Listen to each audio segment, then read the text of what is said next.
లలితా సహస్రనామాలు. అమ్మో, ఈ పద్మావతిని ఎలాగైనా కాకాపట్టి ఆ లలితా సహస్రనామాన్ని నేర్చుకోవాల్సిందే. పద్మావతి, నాన్నగారు ఏం చెప్పారో విన్నావు కదా?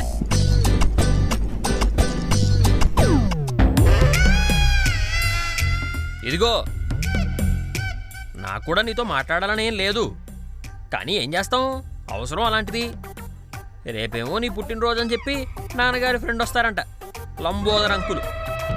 ఆయనకేమో లలితా సహస్రనామాలంటే పిచ్చి. నాకు కూడా లలిత సహస్రనామాలు వచ్చనుకో, కాకపోతే ఆయన్ని మెప్పించేంతలాగా పాడలేను. అదే మనకు వచ్చిన ప్రాబ్లం. నువ్వు కాస్త పాడి వినిపిస్తావేమిటి?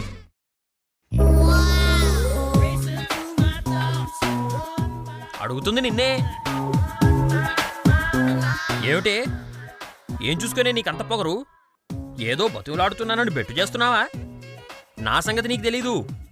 నేను పైకి కనిపించేంత మంచోడిని కాదు. నా గనక మండిందంటే దుప్పటి మూసుకేసుకుని పడుకుంటానంతే.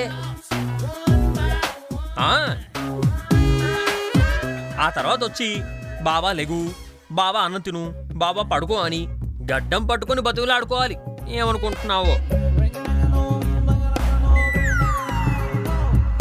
ఏమిటే, అసలు నీ గురించి నువ్వేమనుకుంటున్నావు? ఇక్కడ నేను కుక్కలా వాగుతూనే ఉన్నాను, నీకేమీ పట్టనట్టు ఆ జడాలకుంటూ అలాగే నిలబడున్నావు. ఏమిటే, నేను మాట్లాడుతుంటే మాటి మాటికి దాన్ని పిలుస్తావేమిటి? హలో, ఏంటండి, మీకెన్నిసార్లు చెప్పాలి నేను మీతో మాట్లాడాని? అయినా కొంచెం కూడా మీకు పౌరుషం లేదా? మీకు నిజంగా పౌరుషమే ఉంటే, మానాభిమానాలే ఉంటే నా వెంట పడకండి, నాతో మాట్లాడాలని ప్రయత్నించకండి. నేను మీ వెంట తిరిగే బొచ్చు కుక్క అన్నారు కదా, నా పాటికి నేను బతుకుతున్నాను, నన్నిలా బతకనివ్వండి. ఎందుకు నా వెంట పడతారు? ఎవరితో మాట్లాడుతున్నావే? నేను నీతో మాట్లాడుతుంటే నువ్వు ఫోన్లో మాట్లాడుతున్నావు ఏమిటి? హలో, మాట్లాడుతుంది మీతోనే, వినిపించట్లేదా? ఓహో, అర్థమైంది. అయితే నువ్వు నాతో మాట్లాడనంటావు. అవునండి, మీతో మాట్లాడకుండా బతకలేను అని చెప్పారు కదా, అది నేను ప్రూవ్ చేసుకోవాలని అనుకుంటున్నాను. ఎందుకు నన్ను డిస్టర్బ్ చేస్తున్నారు? అర్థమైంది, బాగా అర్థమైంది. నువ్వు మాట్లాడవు అంతేగా? ఎస్, దయచేసి నన్ను డిస్టర్బ్ చేయకండి. నా పని నన్ను చేసుకొనివ్వండి.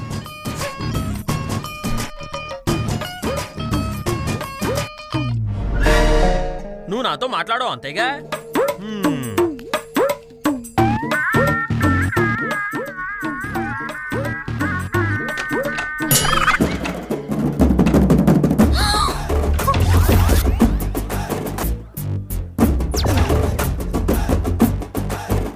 ఏమిటే, ఇంత పెద్ద పెద్ద గుడ్లు వేసుకొని అలా చూస్తున్నావు? ఎందుకు కింద పడేసావు అని అడగవా నువ్వు? నువ్వు నాతో మాట్లాడవు కదా, ఎలా అడుగుతావమ్మా? అడగలేవు. అందుకే నువ్వే సర్దుకొని పెట్టుకోవాలి. పెట్టుకో.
మాట్లాడతావా?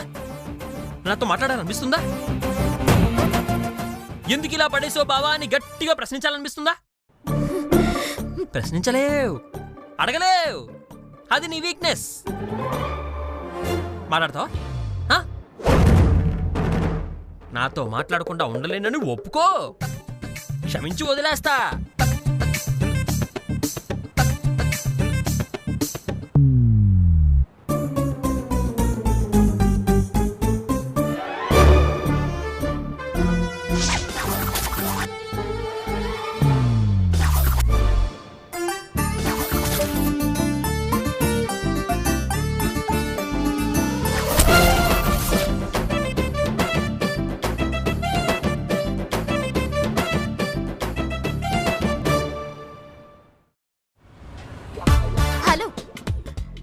ఇంట్లో సామాన్లు పడేయడం కాకుండా ఇంకేదైనా చేయగలిగితే చేయండి. ఇప్పటికిది 2 సార్లు అయిపోయింది. మళ్ళీ చేయడం నా వల్ల కాదు. ఆహా, ఇంతకు మించి చేయలేనంటావు. సరే ఓకే, నీ కోరిక మేరకు సామాన్లేవి ముట్టుకోను.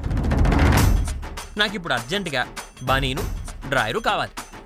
మీ బనియన్ డ్రాయర్ ఎక్కడ ఉంటుందో మీకు తెలీదా? తెలిస్తే నిన్నెందుకు అడుగుతానే? నా బనీన్ డ్రాయర్ నాకు కావాలి, ఇస్తే వేసుకుంటాను. ఏమిటి మాట్లాడవేమిటి? బనీన్ డ్రాయర్ ఇస్తావా లేదా? సారీ, నా అవసరం మీకు లేనప్పుడు మీ అవసరాలు నాకు అక్కర్లేదు. ఇలాంటి ఇన్ఫర్మేషన్లు చెప్పబడవు. అయితే ఇన్ఫర్మేషన్ చెప్పవన్నమాట. అయితే చూసుకో, సెల్ఫ్లో ఉన్న బట్టలన్నీ లాగి కింద పడేస్తాను. అవన్నీ సర్దుకోవడానికి నీకు సంవత్సరం పడుతుంది.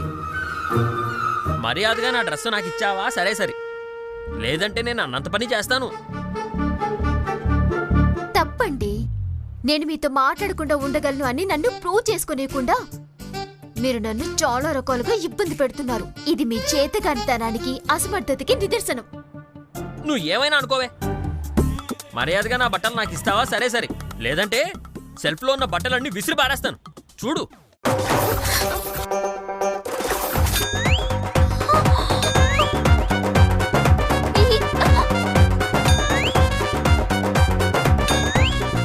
ఇలాంటి పనులు చేయడం కరెక్ట్ కాదు సార్. ఇలా చేస్తే గనక నా యాక్షన్ నేను తీసుకోవాల్సి వస్తుంది. ఏమిటే ఏమిటే బెదిరిస్తున్నావా? యాక్షన్ అంటే భయపడతాను అనుకుంటున్నావా? చేతనైంది చేసుకోవే. నీ అంతట నువ్వు వచ్చి మర్యాదగా నా డ్రెస్ నాకు ఇచ్చావా సరే సరే, లేదంటే సెల్ఫ్లోని బట్టలన్నీ నేల మీద ఉంటాయి. మొగుడుతో మాట్లాడతావా లేదా కింద పడ్డ బట్టల్ని సర్దుకుంటావా? All the best sir.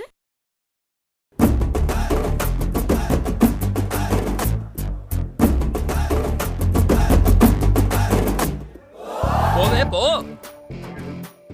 నీకు ఇవాళ బట్టలన్నీ సర్దుకునే రాత రాసుందే.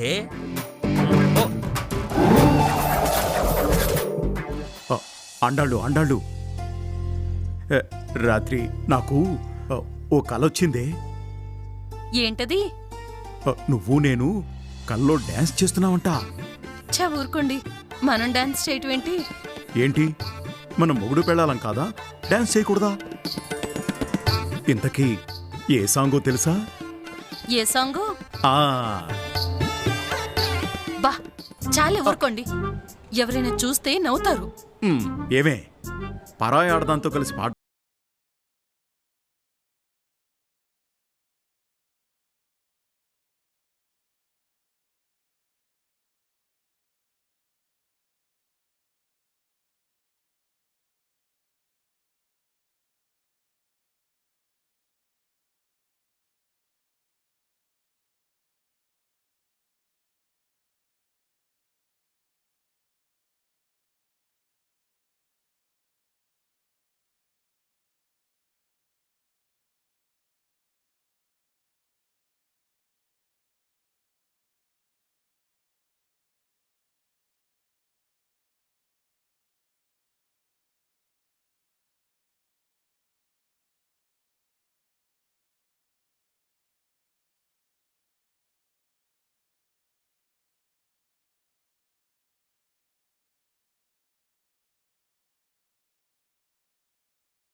ఇదిగో ఆండాళ్ళు, ఇలా ఆటలు పాటలు అంటూ నన్ను ఇబ్బంది పెట్టొద్దు. అవసరమా ఈ వయసులో? నాకు ఇలాంటి పాటలంటే మహా చిరాకు. కల్లో వచ్చిన పాటల్ని కల్లోనే మర్చిపోవాలి. ఇలా గుర్తు చేసుకోకూడదు, అర్థమైందా? అర్థమైంది రండి. ఆ, మావి గారు కాఫీ పెట్టమంటారా? ఆ, ఆ, వద్దమ్మా, ఇందాకే తాగాను. అవును, ఆ శ్రీనివాస్ గడు ఎక్కడా? భలే దొరికావు బావా, బట్టలన్నీ విసిరేస్తావా? ఎలా ఇరికిస్తాను చూడు నిన్ను. ఏంటమ్మా మాట్లాడావు? వద్దులేండి మావయ్య గారు, బావ గురించి చెప్పాలంటేనే నాకు భయం వేస్తోంది. ఏ ఎందుకమ్మా, ఏం చేశాడా వెధవా? వద్దులే అని చెప్పాను కదా మావయ్య గారు, వదిలేయండి. పర్వాలేదు చెప్పమ్మా. బావకి రాత్రి కలలో డాన్స్ చేసినట్టు కలొచ్చిందంట మావయ్య గారు. అమ్ము, నాలాగే వాడి కూడా కలొచ్చిందా ఏంటి? ఆ, ఏంటి అని అవుతున్నావు? సేమ్ మీకొచ్చిన కలే వాడికొచ్చినందుకు. చాలే, నాకు మాత్రం తెలుసా ఏమిటి, వాడు కూడా నాకులాగే డాన్స్ చేస్తున్నాడు కలగంటాడని. ఏంటి మావయ్య, మీరు కూడా కలలో డాన్స్ చేశారా? నేను కాదమ్మా, ఆ శ్రీనివాస్ గాడు, వాడే కల్లో డాన్స్ చేశాడు. ఇంతకీ కల్లో డాన్స్ చేస్తే ఏంటంట ప్రాబ్లం?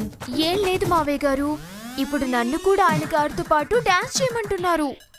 బాగోదు బావా అని అన్నాను, అందుకని బీరువాలో బట్టలన్నీ బయటపడేస్తున్నాడు. ఏంటేంటేంటి, వాడితో పాటు కలిసి డాన్స్ చేయనందుకు సెల్ఫ్లో బట్టలన్నీ తీసి బయటపడేస్తున్నాడా? పిచ్చేమన్నా పట్టిందా వాడికి? నేను అదే అన్నాను మావయ్య గారు. బావా, కావాలంటే నువ్వొక్కడివే డాన్స్ చేయి, నన్ను మాత్రం ఇబ్బంది పెట్టకు, నాకు అవతల చాలా పనులున్నాయని చెప్పాను. అయినా నా మాట వినడం లేదు, బీరువాలో ఉన్న బట్టలన్నీ తీసి విసిరి పారేస్తున్నాడు.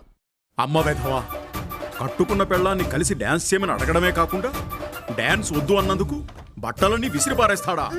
చెప్తా వాడి పని. ఏమిటండి, మీరు మాత్రం భార్యతో కలిసి డాన్స్ చేయొచ్చు, నా కొడుకు మాత్రం వేయకూడదా? నువ్వు నోర్మై. అమ్మా నువ్వు రా. అలాగే మావయ్య గారు. అత్తయ్య, మీరు ఆగండి. ఎందుకమ్మా? మనం వెనకాల మెల్లిగా వెళ్దాం, తొందర ఉంది. సరే.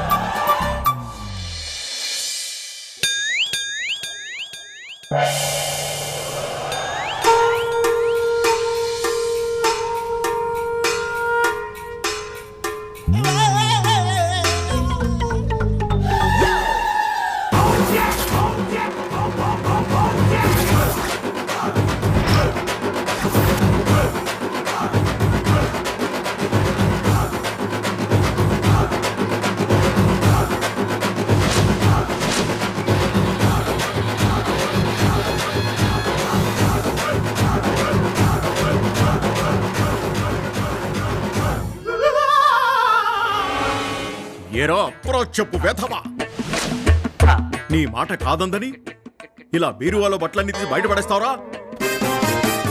అంటే కట్టుకున్న పెళ్ళాం అంటే అంతలోకో అయిందిరా నీకు? నాన్నగారు, అసలు ఏం జరిగిందంటే చిన్నోర్మై వేధవాని. ఏం జరిగిందో నాకు పద్మావతి అంతా చెప్పింది. నీకు కావాల్సింది డాన్సే కదా? డాన్సా? అవును బావా, నువ్వు డాన్స్ వేయమన్నావు, నేను కాదు అన్నాను. నువ్వు వేయిస్తా అన్నావు, నేను వద్దు అన్నాను. అందుకే కదా నీ మాట కాదన్నందుకు ఈ బట్టలన్నీ ఇలా విసిరి పడేశావు. ఓరి నాయను, పద్మావతి నాతో మాట్లాడినందుకే నేను ఈ బట్టలన్నీ విసిరేశానని చెప్పానే అనుకో, నాన్నగారు నా తాట తీస్తారు. దానికన్నా డాన్స్ అయితేనే బెటరు. బెటర్. అవును నాన్నగారు, డాన్స్ వేద్దాం అంటే వద్దు అంది, పోనీ నేను వేస్తానన్నా వద్దంది నాన్నగారు. అందుకే ఇలాగా. రేయ్, తనని బలవంతం చేయడానికి నువ్వెవర్రా? నీకు అంతగా ఉంటే నువ్వు చేసుకో, అంతేగాని బలవంతం చేయడం ఏంటి అసహ్యంగా? సారీ నాన్నగారు. ఒరేయ్, నీకు డాన్స్ చేయడమే కదా కావాల్సింది, డాన్స్ చేయి ఇప్పుడు. నాన్నగారు ఇప్పుడా? డాన్స్ కోసమే కదరా ఇదంతా చేశావు, వేసుకో డాన్సు, మేమంతా చూస్తాం. వెయ్యిరా. నాన్నగారు. వేస్తావా? కర్ర తీసుకుని వాయించమంటావా? నాన్నగారు వేస్తా నాన్నగారు. అమ్మా పద్మావతి, నువ్వు పాట పెట్టమ్మా.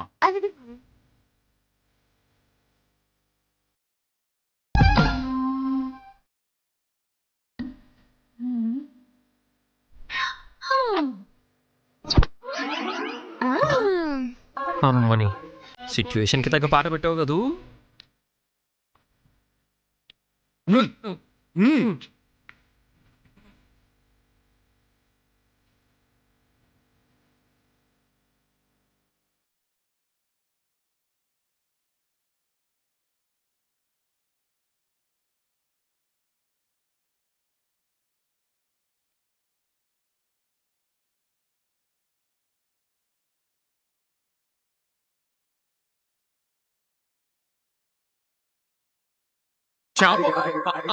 ఏమిట్రా ఎడేమైనా దురదగా ఉందా గోకుంటున్నావు?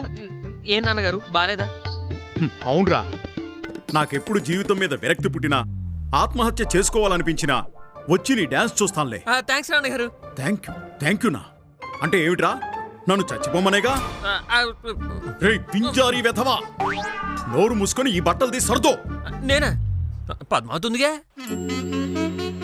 రేయ్ పద్మావతి ఉంది, నువ్వు సర్దితే చూడ్డానికి.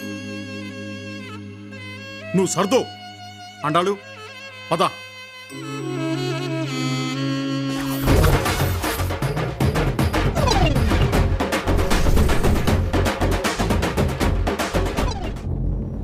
నాన్నగారితో తిట్టిస్తావే, చెప్తా నీ పని.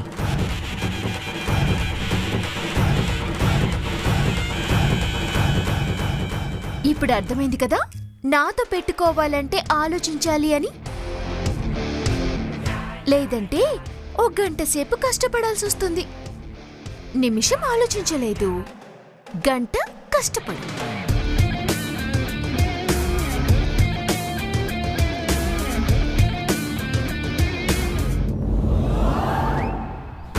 చూసింది చాలు, సర్దో. అలాగే నాన్నగారు.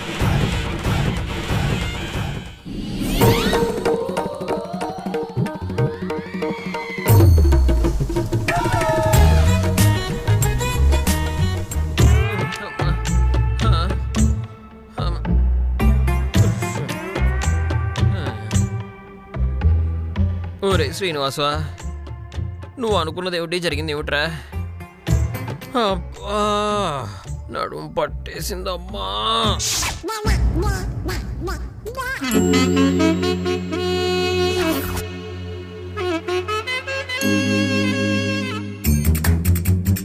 ఎంత ధైర్యం లేకపోతే నాన్నగారిని తీసుకొచ్చి నన్ను ఇరికిస్తుంది, నాన్నగారి ముందు నా పరువు తీస్తుంది, నాన్నగారి ముందు నన్ను తిట్టిస్తుంది. చెప్తానే, నాకు టైం వస్తుంది, అప్పుడు చూపిస్తా. బావా బావా బావా, నా పాలకోవా, నాతో మాట్లాడడానికి నువ్వు రావా అని నువ్వు నా వెంట పడకపోతే నా పేరు శ్రీనివాసే కాదే. అదొట్టి మీ కళ శ్రీనివాస్ గారు.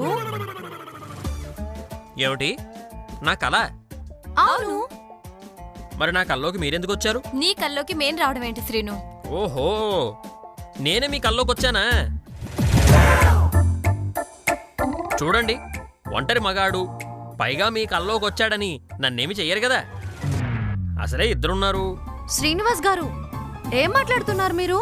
అవును, అసలే నేను పెళ్ళైన కన్యపురుషుణ్ణి. ఇలా ఒకరికి ఇద్దరు ఆడవాళ్ళు మీదకొస్తుంటే భయంగా ఉండదా? మహానుభావా, నువ్వు మా కల్లోకి రాలేదు, మేము నీ కల్లోకి రాలేదు. మరి మన ముగ్గురం కలిసి వేరే వాళ్ళ కల్లోకి వెళ్ళావా?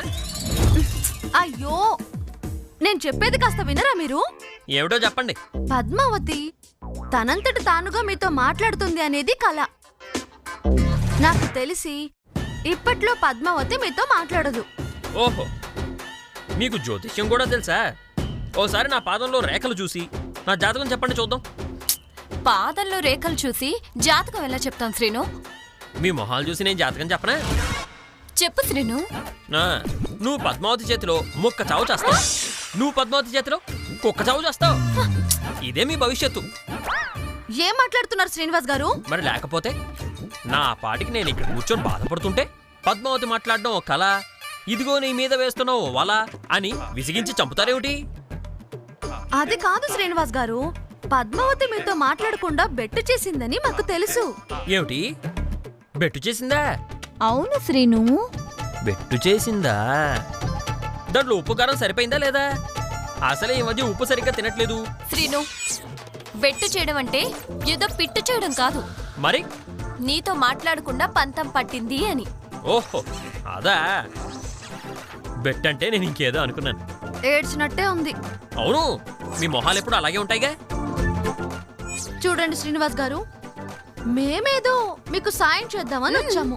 సహాయమా? ఏమిటో ఆ సహాయం? ఏం లేదు, మేం చెప్పినట్టు గనక నువ్వు చేస్తే ఆ పద్మావతి పరిగెత్తుకుంటూ వచ్చి నీతో మాట్లాడుతుంది. అక్కర్లేదు. ఏ? పరిగెత్తుకుంటూ వచ్చి మాట్లాడనక్కర్లా, నడుచుకుంటూ వచ్చి మాట్లాడినా సరిపోతుంది అంటున్నాను. ఒసై, ఈ మెంటలోడితో ఎలా వేగుతుంది ఆ పద్మావతి? కట్టుకున్నాక తప్పుతుందా? ఇలాంటి వెదవికి నన్ను అంటగట్టాలని చూస్తున్నావు. ఏయ్, నేను నిన్నెందుకు అంటగడతానే? ఏమిటి? అదే శ్రీనివాస్ గారు, మా మాట వింటే ఆ పద్మావతి మీతో మాట్లాడుతుంది. ఉమ్, ఏం చేస్తే మాట్లాడుతుంది? ఏ తీవే, ఈ నెక్లెస్ చూసారా? చూశాను. మీరు దీని మెళ్ళో కట్టండి. పద్మావతి వచ్చి వెంటనే మాట్లాడుతుంది. ఛీ, ఏ చెత్తమోహన్ దాని మేడలో నేనెందుకు కట్టాలి? శ్రీను